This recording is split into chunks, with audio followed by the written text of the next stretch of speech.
खरातला 5 दिवसांची पोलीस कोठडी सुनावण्यात आली आहे। आपण पाहतोय खरातला 14 दिवसांची न्यायालयीन कोठडी काल सुनावण्यात आली होती। त्यानंतर पुन्हा एकदा त्याची चौकशी करण्यात आली। एसआयटीने त्याचा ताबा घेतला होता आणि आज पुन्हा एकदा त्याला पोलीस कोठडी सुनावण्यात आली आहे 5 दिवसांची।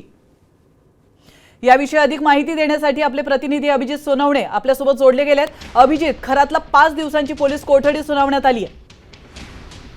दुसऱ्या गुन्ह्यामध्ये अशोक खरातला आज 5 दिवसांची पोलीस कोठडी सुनावण्यात आलेली आहे।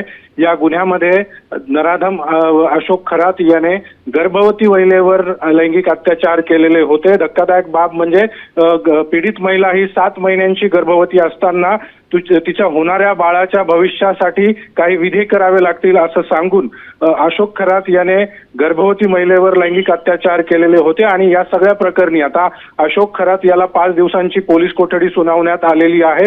विशेष म्हणजे या सगळ्या सुनावणी दरम्यान कोर्टाने अशोक खरात याला तुम्हाला काही सांगायचे आहे का अशी विचारणा केलेली होती। मात्र त्यावेळी अशोक खरात याने नाही असं सांगत हात जोडून कोर्टाशी बोलण्यास नकार दिला या सगळ्या युक्तिवादादरम्यान। आणि त्यामुळे आता जे पुरावे आता एसआयटीच्या हाती या सगळ्या संदर्भामध्ये आलेले आहेत त्यावरून आता एसआयटी पुढचा तपास करते आणि आता 5 दिवसांची पोलीस कोठडी एसआयटीला मिळालेली आहे। त्यामुळे आता या प्रकरणाचा तपास आणखी वेगवान पद्धतीने करण्याचा प्रयत्न एसआयटीचा असणार आहे।